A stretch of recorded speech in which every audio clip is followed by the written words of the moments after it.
Sekali lagi, Bismillahirrahmanirrahim. Semuanya baca Bismillah.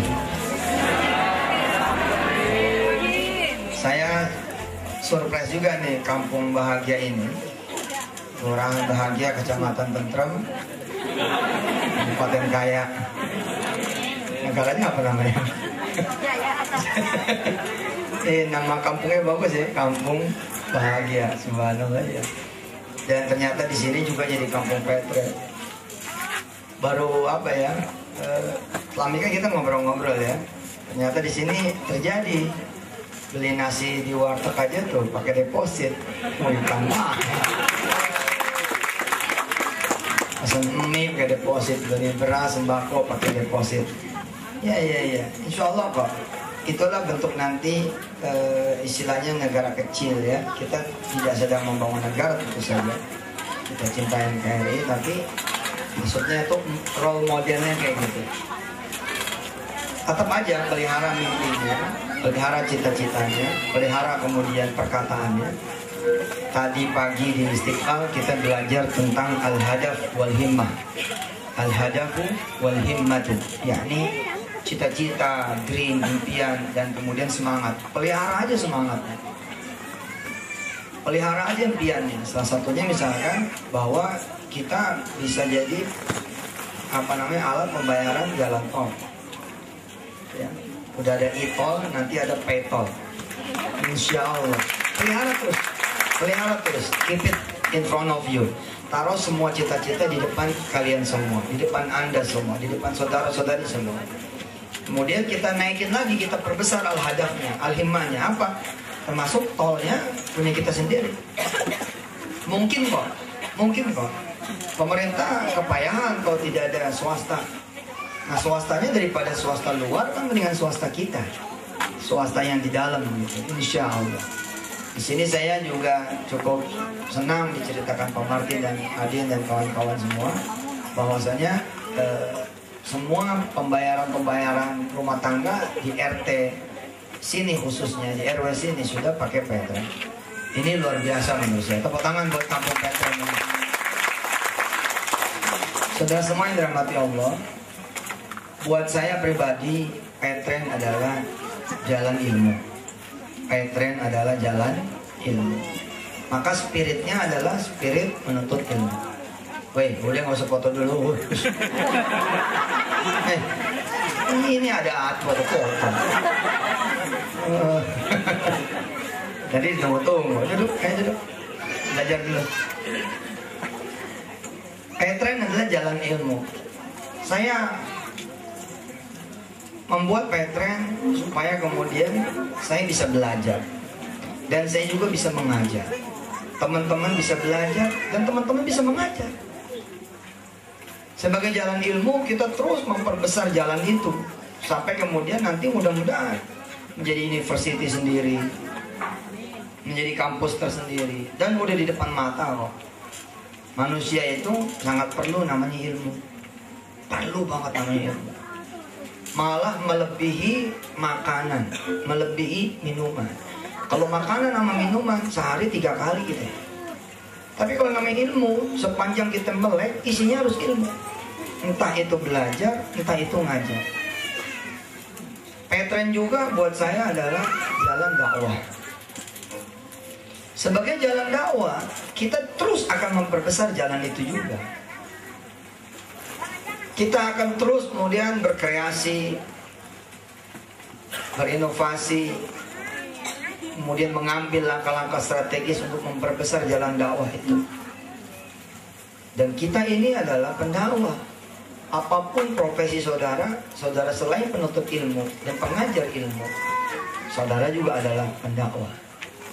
Walaupun mungkin saudara tidak bertitel ustaz, tidak dipanggil ustazah, tapi mengajak itu adalah sebuah keharusan. Namanya ngajak apa saja. Termasuk ngajak berbisnis, ngajak berdagang, ngajak orang terus. Petren buat saya, sebagaimana sudah saya siapkan satu audio ketika saya mengajar di kota Semarang, bahwa Petren itu juga insya Allah menjadi jalan ibadah, jalan amal soleh. Teman-teman yang barisan pertama udah nggak kaget. Bila mana kemudian saya munculin terus yang baru. Ini ada lagi SMI, ceder muncul lagi. Beneran. Ini masih senyawa. Besok bisa jadi yang saya munculin yang nggak senyawa. Yang kelihatannya bukan kita. Apa misalkan? Kafe misalkan. Kenapa ada orang-orang yang saya bilang bisa disentuh dengan satu hadis kecil, hadis singkat, bisa disentuh dengan ayat.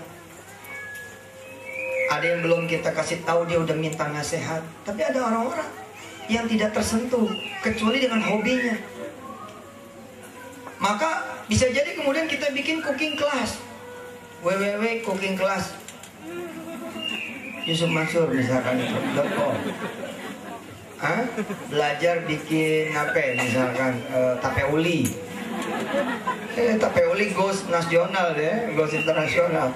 Bikin apa lagi? Misalkan ada orang yang nggak suka ngaji, dia nggak suka kemudian masak juga, dia nggak suka seminar-seminar apaan sih gitu. Tapi ternyata dia suka menari. Dia suka menari. Lah, kita bikin juga lah gitu. Kita bikin kelas menari. Nggak ada salahnya. Emang salah apaan kelas menari? Nggak ada. Yang penting yang narinya perempuan, yang ngeliatin dia sendiri. Kelas jogging, kelas senam misalkan begitu. Nanti ada orang masuk nih ke kelas senamnya dia.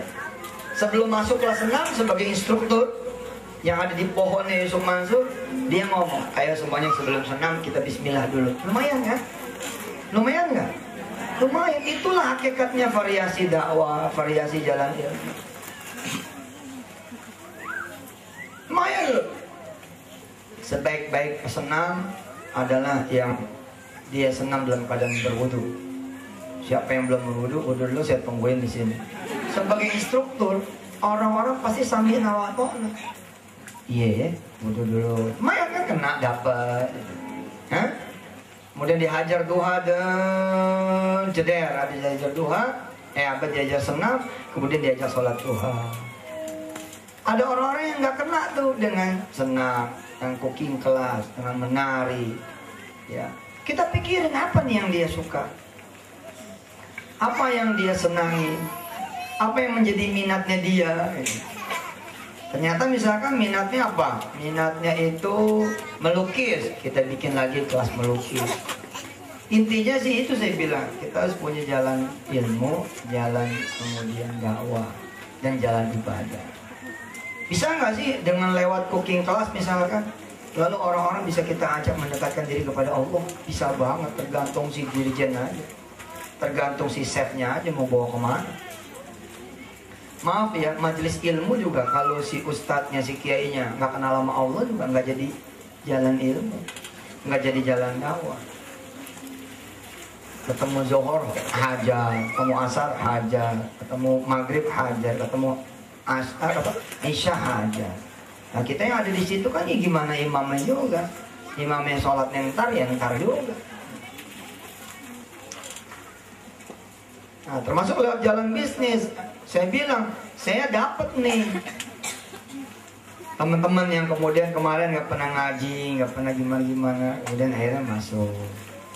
Insya Allah lah, jalan ilmu ini harus terus ditambah. Dan teman-teman yang punya capability untuk kemudian mengajar di pesantren, saya membuka diri sebesar-besarnya, sebanyak-banyaknya, fasilitasin nanti teman-teman yang pada bisa ngajar, udah ngajar aja. Udah jalan aja, inspiring people, ya, inspire people. Ayo inspirasiin orang-orang banyak. Karena apa? Memang saya bener-bener lah, ilmu itu nomor satu, nomor satu. Ketika berbicara cita-cita, ketika berbicara semangat, motivasi, semuanya juga ilmu. Nabi Adam tuh begitu dia diciptakan, apa yang dilakukan oleh Allah SWT? Masih modal sama dia buat dagang. Mau dagang sama siapa ya? Dulu Siti Hawa kagak ada, anak belum pada punya, ada tetangga gitu, nggak ada tetangga, nggak ada ipar, nggak ada besan, nggak ada. Tapi yang dikasih sama Allah apa? Yang dikasih sama Allah adalah ilmu. Wa 'allama Adama asma'a kullaha. Sebelum kemudian Nabi Muhammad SAW dapat perintah untuk menyampaikan wahyu kepada yang lain. Isinya udah ilmu duluan. Iqra, suruh baca. Bismi rabbikal ladzi khalaq, khalaqal insana min 'alaq. Iqra wa rabbukal akram, alladzi 'allama bil qalam, 'allamal insana ma lam ya'lam. Ada berapa tuh kalimat ilmu? Dan saya bilang kan size-nya terus kita perbesar. Kemarin kita bikin kan Patreon Messenger baru-baru ini, grup Patreon Messenger. Alhamdulillah itu isinya ilmu. Saya lagi merhatiin auranya gimana, terus kita liatin size ya, kita bicara size. Nanti kemudian lama-lama diperbesar lagi, diperbanyak lagi, sehingga isinya adalah ilmu yang bermanfaat tentu saya sesuai dengan permintaan kita. Ya, kita berlindung kepada Allah min ilmin la yanfa, daripada ilmu yang tidak bermanfaat. Dengan ilmu itulah Nabi Muhammad SAW menjadi pribadi yang tangguh. Kenapa? Nabi Muhammad diajarin kisah-kisah mulai dari Nabi Adam sampai Nabi Isa alaihissalam. Dikasih tahu. Memang orang yang terakhir datangnya, kalau dia diajarin dan dia mau belajar, maka akan ada percepatan jalan. Contoh misalkan, saya di usia muda ini, apakah saya berdiri sendiri? Tidak. Biar gimana saya adalah buyut dari Guru Mansur. Terus kemudian saya punya madrasah, saya punya masjid yang didirikan oleh orang-orang tua dan jamaah kaum muslimin di sekitar sana pada saat itu. Dan itu membantu saya. Walhasil ketika Wirda menjadi putri saya, Wirda juga jalannya lebih cepat lagi. Secara teoritis nih harusnya anaknya Wirda nanti lebih gila lagi mestinya. Nah, Nabi Allah Muhammad SAW sebagai Nabi terakhir akhir zaman dihidangkan oleh Allah berbagai kemudian karakter umat dengan berbagai karakter nabinya. Ada yang penyabar, ada yang penyantun, ada yang tukang jahit. Ada nggak Nabi yang tukang jahit? Hah? Ada nggak? Ada yang Nabi tukang jahit? Nabi Idris itu tukang jahit. Dia diangkat oleh Allah SWT menjadi Nabi karena setiap dia menusuk, menjahit, menenun, dia berzikir kepada Allah SWT. Setiap nenun nih, subhanallah, alhamdulillah. Lah, emang lama banget jadinya. Nah, karena itulah kemudian Allah mengangkat derajat Nabi Idris. Allah kasih Nabi yang, contoh lagi Nabi yang sempat marah sama kaumnya, Nabi Yunus. Dihidangkan semua sehingga Nabi merekam jejaknya. Oh, kalau begini nanti begitu, begini begitu, begini begitu. Nanti ada Nabi Musa ketemu dengan umatnya Fir'aun, ada Nabi Ibrahim dengan Raja Namrud. Terus dikasih tahu. Ilmu menjadikan Nabi adalah Nabi yang paling tangguh. Wajar, wajar. Ketika Nabi Adam dia tidak punya contoh. Tidak ada di contohnya. Tapi nabi-nabi yang mulai datang belakangan mulai ada contoh. Ya, misalkan Nabi Sulaiman, ada yang dia contoh siapa? Ayahnya, Nabi Daud alaihissalatu wassalam. Tadi pagi di Istiqlal seru. Kita belajar tentang apa namanya? Benahin omongan, benahin pikiran. Ya. Di sini ada yang hadir tadi di Istiqlal. Selain Haji Martin, mana yang hadir? Masya Allah, banyak yang ada 5.000 orang yang hadir ya. Coba yang nggak hadir, mana yang nggak hadir? Kenapa yang nggak hadir? Tahu Ustaz mau datang ya? Saya gak mau datang, padahal saya tuh kalau ceramah di mana-mana satu tempat juga beda sama tempat yang lain. Datang kejar. Tapi oke lah, kita ulang sedikit. Coba, mana tangannya? Tangan kanannya mana tangannya? Pegang palanya. Ya, pusing gitu dia. Pegang tangannya, pegang palanya mana? Coba, bilang, ikutin saya, ikutin. Gimana caranya ya? Bisa pergi haji. Coba.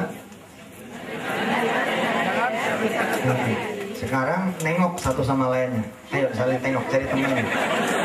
Cari temannya. Ah, ngomong sama dia. Ngomong sama dia. Gimana caranya? Udah gantian ngomongnya. Gantian.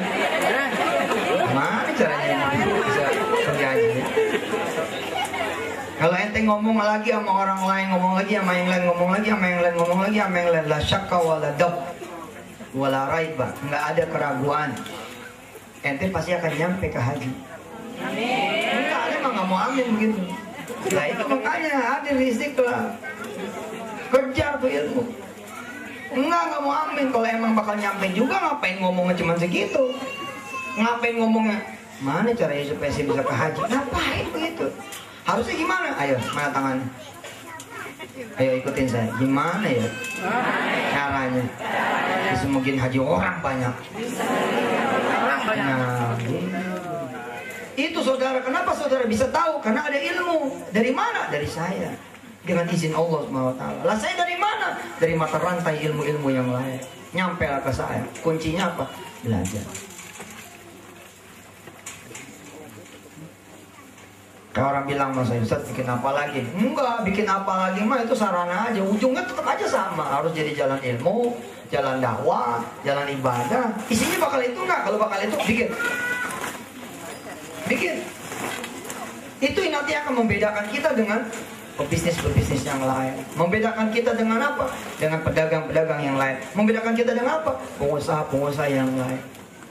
Coba tangannya lagi mana? Pegang sebelahnya. Oke. Ayo, pegang palanya. Pegang pala yang lain. Oke, bilang gini. Gimana ya? Caranya supaya bisa jadi pedagang, supaya bisa jadi pengusaha. Udah tahu? Coba ngomong sama sebelahnya gitu. Ayo ngomong sama sebelahnya. Gimana cara supaya jadi pengusaha, jadi pedagang? Ngomong, nanti gak punya teman. Ayo ngomong sebelah. Ayo.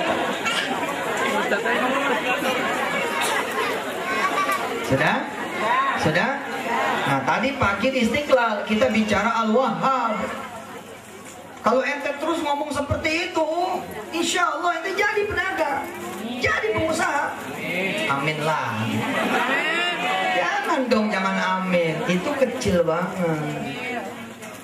Naikin dong, al-hadafnya naikin, al-himmahnya naikin. Gimana ngomongnya? Gimana caranya ya supaya saya bisa bersama-sama yang lain jadi pengusaha? Nah, itu yang ada di pikiran saya. Makanya lahir Petret, bawa tangan nggak apa-apa. Iya bener, mikirnya gimana orang lain bisa, gimana orang lain mau, gimana orang lain mampu, gimana orang lain juga maju. Itu mikirnya dari dulu tuh. Oh ngangkat tangan, ya Allah gimana jodoh saya nih, begitu kan? Mikirnya egosentris, diri sendiri. Ya Allah bayarin utang saya, bayar utang saya, bayar utang saya. Malaikat nggak ada yang tertarik ngamenin. Doanya biasa, egosentris. Coba dong mikirnya, ngomongnya, ucapannya, kalimatnya, rasa hatinya. Ngomongnya tuh begini.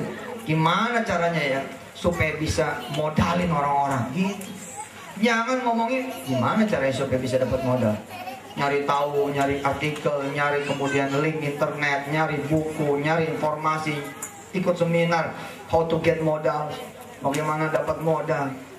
Anda pasti akan dituntun dengan pikiran Anda itu dengan izin Allah. Anda akan dituntun dengan perkataan Anda itu dengan izin Allah. Anda akan dituntun dengan keinginan Anda itu. Pokoknya dapat aja. Dapat aja. Nah ketika dapat, itulah dia minal khasirin, orang-orang yang rugi. Orang yang ketika dapatnya itu kecil, dialah orang-orang yang rugi. Kenapa? Tahu gini gitu kan? Elah tahu gini, betul. Di sisi yang lain, orang mengatakan enggak, bukan khosirun itu, tapi orang yang tidak bersyukur. Kok tidak bersyukur? Iya udah dapat kecil, mana yang gede? Bukan, tuh orang pintar itu. Beda nuansanya. Melihat rumah tuh, wah enaknya kalau saya bisa punya rumah kayak gitu. Sendiri terus ngomong, doain dong orang lain.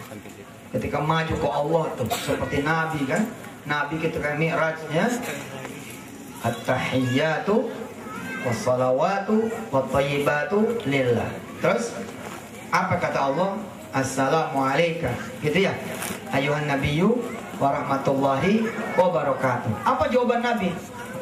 Assalamu alaina, untuk kami, wa ala ibadikas sholihin, dan buat semua hamba-hambamu ya Allah yang saleh. Mestinya begitu. Hasan Hussein dengar nih ibunya, Fatimah doa buat kanan kiri, kanan kiri, kanan kiri, depan belakang, depan belakang, depan belakang. Hasan Hussein nanya, kok dari tadi nggak pernah dengar ibu berdoa untuk ibu sendiri? Apa kata Fatimah? Ibu yang mendoakan adalah malaikat. Gitu. Ketika kamu bisa mikirin orang lain, maka malaikat akan mikirin tentang kamu. Ketika kamu bisa mendoakan orang lain, maka malaikat akan mendoakan kamu. Networker yang berhasil seperti apa? Yang suka membantu orang lain, termasuk membantu jaringan orang lain. Bantu aja udah. Urusannya apaan? Bantu aja udah. Jedar, bantuin aja. Nggak usah mikirin rekening, nggak usah mikirin bonus pribadi, nggak usah. Nanti keajaiban akan terjadi.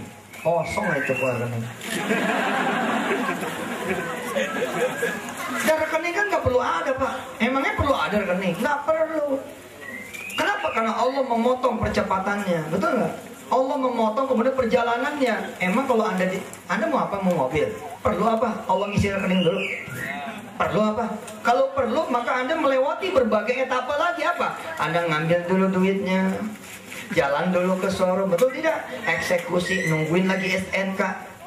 Kira-kira SNK sebulan, betul nggak? Nah, kalau Allah mau bebas gimana caranya? Kalau hadirkan aja mobil, selesai. Asik kan? Nggak perlu juga rekening. Yang penting isinya juga kan. Rekeningnya doang, isinya nggak ada. Bantu orang lain, bantu. Kamu jaringan siapa? Bukan jaringan saya nih. Jangan. Kalau begitu, you are not patroners. Anda bukan patron. Bantu aja.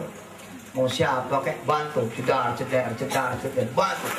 Semakin kita bantu orang lain, kita semakin bagus nanti. Insya Allah. Tapi tentu saja kalau orang lain aja kamu pikirin, masa jaringan kamu nggak kamu pikirin, ya salah lagi dong.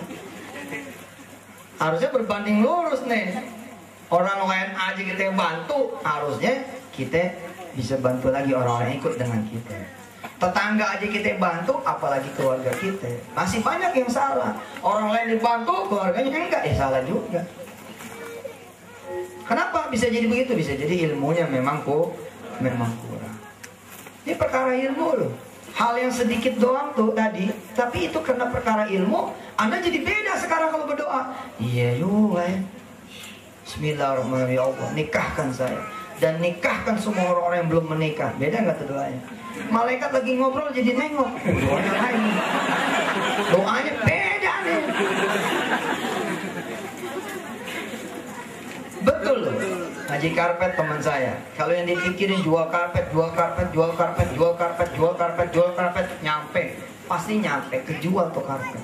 Tapi segitu doang. Tapi beliau naikin lagi nih. Yang ada di pikirannya adalah bagaimana semua